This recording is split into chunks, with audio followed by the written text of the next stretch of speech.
So I think the three most important skills for our employees, first, they definitely have to know the products. So knowing what products you're selling, because we're in sales, is very important. Not just your products, but you have to know your competitors' products. So it's knowing the technical benefits of your device and how it compares to competition.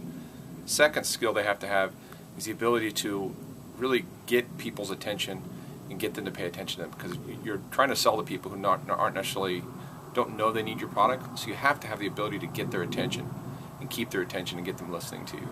And third and foremost, you have to have the ability to manage your time. That's a skill that is just absolutely critical to be successful in sales. You have to know how to manage your time. If you're wasting time, if you're not using your time efficiently, you'll fall behind. So those are probably the three I would say.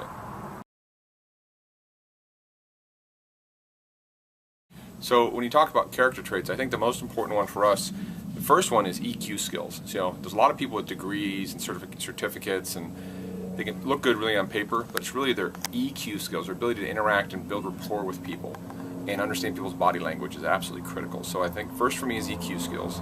Second is their desire to win or to succeed. They can't be someone who sits back with no sense of urgency. They have to have a sense of urgency, and they have to have a competitive edge to them.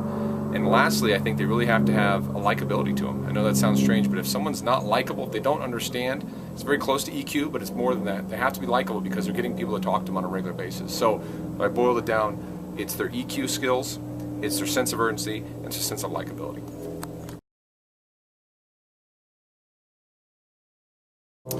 So in terms of advice for high school seniors, I think it's important that they're very honest with themselves as far as what they do or don't like when it comes to terms of work.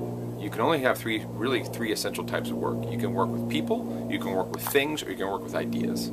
And someone has to be very clear with themselves before they go to college and start investing in degrees and very expensive education. What do they really want to do? What are they really best at doing? Because if you get in the wrong area, if you're a people person and you're stuck working with ideas or you're stuck working with things, you will have the energy sucked out of you.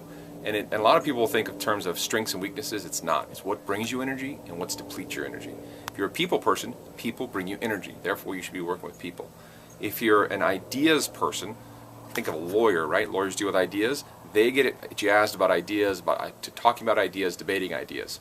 They might get worn out if they had to work with a machine all day because they're not a things person. If you're someone who likes working with their hands to working with things, then you need to pursue that. If you don't know yourself well enough, ask people around you and ask them in those three things. Do I seem like someone who would be better working with people, working with things, or working with ideas?